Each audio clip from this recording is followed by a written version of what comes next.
سلوک و طریقت، سلوک و طریقت جس کو عرف میں تصوف کہتے ہیں، اس کی حقیقت یہ ہے کہ مسلمان اپنے ظاہر و باطن کو اعمال صالحہ سے آراستہ کرے. سب بتا سکتے مختصر تھانوی نے کہہ دیا. سلوک و طریقت جس کو عرف میں تصوف کہتے ہیں، اس کی حقیقت یہ ہے کہ مسلمان اپنے ظاہر و باطن کو اعمال صالحہ سے آراستہ کرے اور اعمال بد سے بچائے. یہی کوشش ہونی چاہیے، کوئی گناہ نہ ہونے پائے. بہت سے بزرگان دین خانقاہوں سے نکلتے ہی نہیں تھے کہ شاید بد نظری نہ ہو جائے. حضرت تھانوی کہتے ہیں شاید بد نظری نہ ہو جائے. خلوت کا بہت انتظام کرتے تھے. جب بچنا ہے تو بچنے کا طریقہ بھی اختیار کرنا پڑے گا. اللہ تعالیٰ ہم سب کو توفیق دے. سلوک و طریقت کو جس کو عرف میں تصوف کہتے ہیں، اس کی حقیقت یہ ہے کہ مسلمان اپنے ظاہر و باطن کو اعمال صالحہ سے آراستہ کرے. طریق کل یہی ہے. معاملات کے اعتبار سے بھی، اخلاق کے اعتبار سے بھی، معاشرت کے اعتبار سے بھی دیکھیں کہ نبی کریم صلی اللہ علیہ وسلم کا کیا طریقہ رہا اور کیا تعلیم رہی. اعمال بد سے بچائے. تفصیل اس کی یہ ہے کہ اصل مقصود حق تعالیٰ کو راضی کرنا ہے. زندگی گزر جاتی ہے، سمجھ بھی نہیں پاتے. کتنی بزرگوں کو بتایا جاتا ہے کسی کے لیے. بہت ہمارے حضرت اس پر بہت کلام فرماتے تھے تم کس لیے آئے ہو یہاں، کس لیے آئے ہو؟ ہم لوگ کہتے تھے حضرت اصلاح کے لیے آئے. کچھ کہتے بہت مشکل ہے، بہت مشکل ہے. اصلاح کے لیے کہیں آنا جانا بہت مشکل ہے.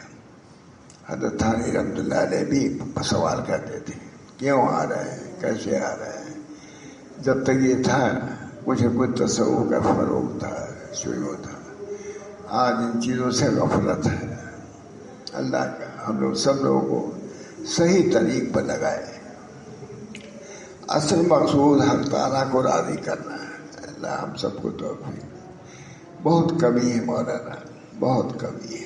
کیونکہ ہم سب گزر رہے ہیں اسی دنیا میں. جیسے بازار کے لوگ رہتے ہیں، خانقاہ کے لوگ بھی اسی دنیا میں رہتے ہیں، اور مدرسے کے لوگ اسی دنیا میں رہتے ہیں. بچنے کا وہ ارادہ کریں گے تو بازار والے بھی بچ جائیں گے گناہوں سے، اور نہ بچنے کا ارادہ کریں گے خانقاہوں میں تو وہ خود مبتلا بھی ہو جائیں گے. ارادہ ضروری ہے. اپنی اصلاح کی فکر. حضرت تھانوی جان کس لیے آئے ہو؟ اصلاح کرے. اب جو بھی بہت سے سوالات وہ کرتے رہتے تھے. پہلے ہی سے بتا دیتے تھے پورا مقصد یہاں اس لیے آنا چاہیے. اصل مقصود تو حق تعالیٰ کو راضی کرنا ہے. اللہ راضی ہو جائے، اللہ راضی ہو جائے. بہت کمی ہے مولانا. ہم لوگ تو آتے جاتے رہتے ہیں باہر بھی. سلوک و تسلیم کو کوئی سمجھتا بھی نہیں. کس لیے بیعت ہوا جاتا ہے، کس لیے بزرگوں کو جایا جاتا ہے. اصلاح و تربیت. اصل مقصود حق تعالیٰ کو راضی کرنا ہے. اس کا ذریعہ شریعت کے حکموں پر پورے طریقے سے چلنا ہے. ان حکموں میں بعض مطلق ظاہر کے ہیں، ان حکموں میں بعض متعلق ظاہر کے ہیں، جیسے نماز، روزہ، حج، زکوٰۃ وغیرہ. یہ بھی کرنا ہے ضروری. جب کسی بزرگ کہہ جا رہے ہو تو نماز روزے کی پابندی ضروری ہے. جانے کے بعد نماز کے بھی اگر تم پابند نہیں ہوئے تو بہت افسوس کی بات ہے. جیسے نکاح، طلاق، ادائے حقوق زوجین، کفارہ، لین دین. ان تمام احکام کو جو طعام منام وغیرہ کے متعلق ہے، اسی کو فقہ کہتے ہیں. فقہ ظاہری یہی ہے. اور بعض متعلق باطن کے ہیں، بعض اعمال ظاہر سے متعلق ہیں، وہ بھی ادا کرنا ہے.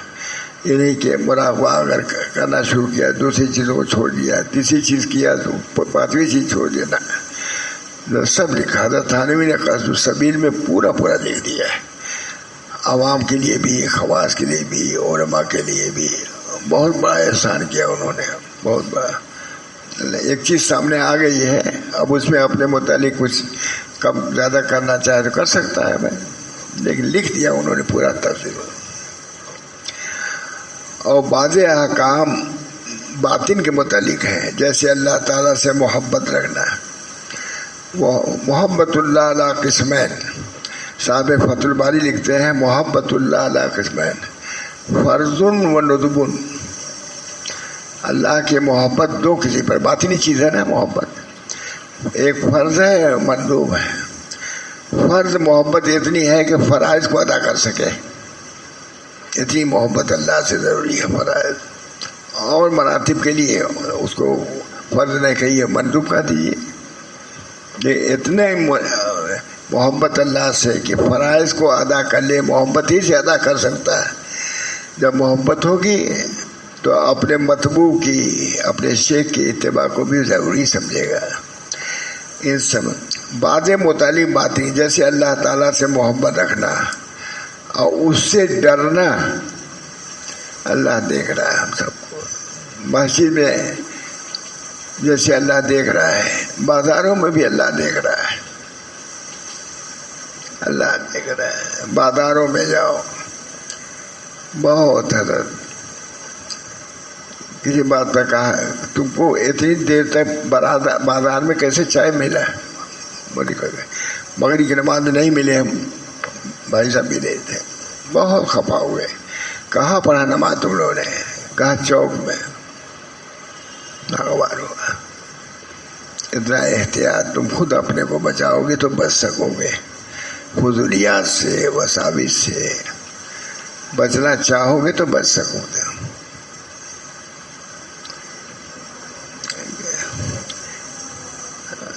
زیادہ کیا اللہ کو یاد رکھنا،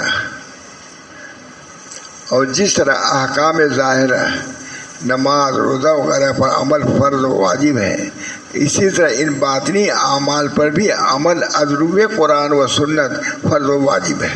باطنی اعمال بہت پڑھنے کی چیز ہے، مولانا حضرت تھانوی نے بہت سمجھ بوجھ کے لکھا ہے۔ جس طرح احکام ظاہرہ نماز روزہ وغیرہ پر عمل فرض و واجب ہے، اسی طرح ان باطنی اعمال پر بھی عمل ازروب قرآن و سنت فرض و واجب ہے، قرآن کے روح سے۔ اور باطنی خرابیوں سے بچنے کا اہتمام اس لیے زیادہ ضروری ہے کہ ان باطنی خرابیوں کا اثر ظاہری اعمال پر بھی پڑتا ہے، ہر آدمی معاشرہ مبتلا ہوتا ہے باری باری، کبھی کسی کی وجہ سے، کبھی کسی کی وجہ سے، کبھی اپنی کی وجہ سے۔ اس وجہ سے اپنی اصلاح کی فکر بہرحال رکھنی ہے، مطمئن نہیں ہونا ہے،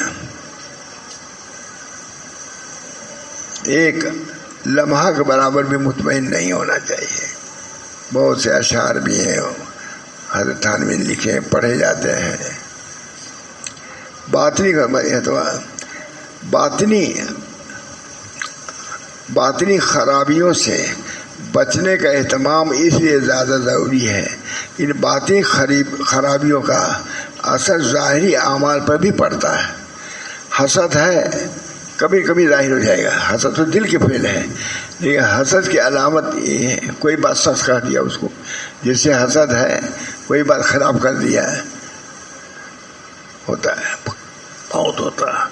جیسے اللہ تعالیٰ کی محبت کم ہونے سے نماز میں سستی ہو گئی، یا جلدی رکوع سجدے کا حق ادا کیے بغیر پڑھ لی، یا بخل کے سبب زکوٰۃ یا حج ادا کرنے کی ہمت نہ ہوئی، یا تکبر و غصہ کے غلبہ سے کسی پر ظلم ہو گیا، سب سے بچنا ضروری ہے۔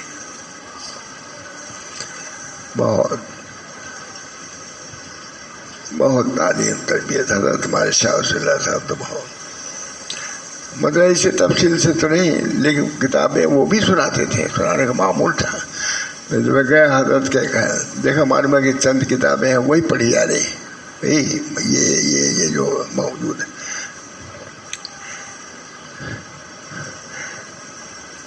یہ بھی غور کر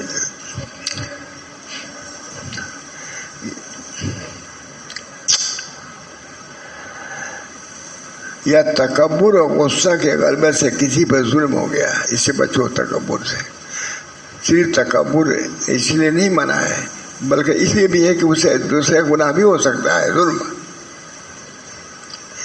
خلاصہ یہ ہے کہ شریعت و طریقت دو الگ الگ چیزیں نہیں ہیں بلکہ شریعت کے تمام احکام ظاہرہ و باطنہ پر پورا عمل کرنے کا نام ہی طریقت ہے. امام اعظم ابو حنیفہ رحمہ اللہ تعالیٰ نے علم فقہ کی تعریف ہی ایسی کی ہے. علم فقہ کی تعریف ہی ایسی کی ہے جس میں اعمال ظاہرہ و اعمال باطنہ سب داخل ہیں. کیا ہے اصلاح الظاہر اور باطن یہ ہے. مگر متاخرین نے سہولت تسہیل کے لیے اعمال ظاہر و نماز روزہ حج زکوٰۃ نکاح طلاق تجارت اجارہ وغیرہ کو الگ جمع کر کے اس کا نام فقہ رکھ دیا اور اعمال باطنہ اخلاص صبر شکر زہد وغیرہ اعمال باطنہ کے احکام کو الگ جمع کر کے اس کا نام تصوف رکھ دیا ہے. لیکن سب ایک ملے جلے ہوئے ہیں. وہ سہولت کے لیے آپ کو کر دیا ہے ایسا. بہرحال ظاہری اعمال بھی کو بچا لانے کی کوشش کرنی چاہیے. بہت اچھا ہے.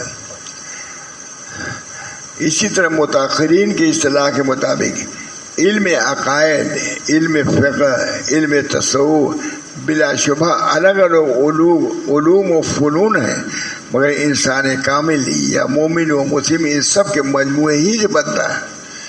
عقائد بھی درست ہوں اخلاق بھی درست تب مومن کامل بنو گے. کوشش کرنی چاہیے نہیں. بزرگوں کے اسی لیے جایا جاتا ہے. جس چیز کی توجہ نہیں رہتی بزرگوں کے توجہ ہو جاتی ہے. قرآن و سنت کی پیروی ان سب ہی پر عمل کرنے سے حاصل ہو سکتی ہے. ان میں سے صرف ایک حصے کو لے کر دوسرے کو نظر انداز کرنا ایسا ہی مہلک ہے جیسے کانوں کی حفاظت کی جائے اور آنکھوں کو ضائع کر دیا جائے. کان کی حفاظت آنکھ ہے یا روزے کی حفاظت کی جائے نماز کو ضائع کر دیا جائے. میں نے لکھ دیا ہے سبحان اللہ. اس مسئلے کی خوبی توضیح و تفصیل فرما دی علامہ شاہ وہ نے تھانوی نے جو حکیم الامت ہی کی شان تحقیق کا ثمرہ و کرشمہ ہے. تعریف کیا نا یہ ہمارے خیال حضرت کا یہ ہے. اللہ تعالیٰ قصد السبیل کے علاوہ حکیم الامت مجدد الملت حضرت تھانوی نے اپنے شہر آفاق تصنیف تعلیم الدین اور تکشف وغیرہ میں تصوف و سلوک اور اس کے مقاصد و حقائق فرائض و آداب اور طریق و سلوک کے معانی کی پوری تشریح اور توضیح فرما دی ہے جس کا مطالعہ اس راہ کے ہر سالک خصوصاً مشائخ کے لیے لازم و ضروری ہے. کون پڑھتا ہے اس کو؟ مزید مسلم امت کی کتاب تصوف نے لکھا مزید مسلم امت کی کتاب تصوف و سلوک اور اس حقیر کی کتاب معارف صوفیہ اور عزیز محبوب احمد کی کتاب شفائے دل کا مطالعہ انشاءاللہ بصیرت افروز اور مفید ثابت ہوگی. اللہ تعالیٰ ہم سب کو توفیق دے. خود ہم کو توفیق ہو جو لکھا ہے پر ہم عمل کریں جو لوگ پڑھیں وہ لوگ عمل کریں تاکہ یہ سلسلہ آگے بڑھے. دعا بھی کر لیجیے. اللہ تعالیٰ ہم سب لوگ یہ سلسلہ چلا ہے برابر سال سے الحمدللہ چل رہا ہے. کچھ نہ کچھ باتیں سنا دی جاتی ہیں زیادہ دیر نہیں. اللہ تعالیٰ ہم سب لوگوں کو ان باتوں پر عمل کی توفیق دے اور صحیح معنوں میں سلوک کے طریق پر چلنے والا ہم کو بناوے. ربنا تقبل منا انک انت السمیع العلیم. ربنا لا تزغ قلوبنا بعد إذ هديتنا وهب لنا من لدنك إنك أنت الوهاب برحمتك يا أرحم الراحمين.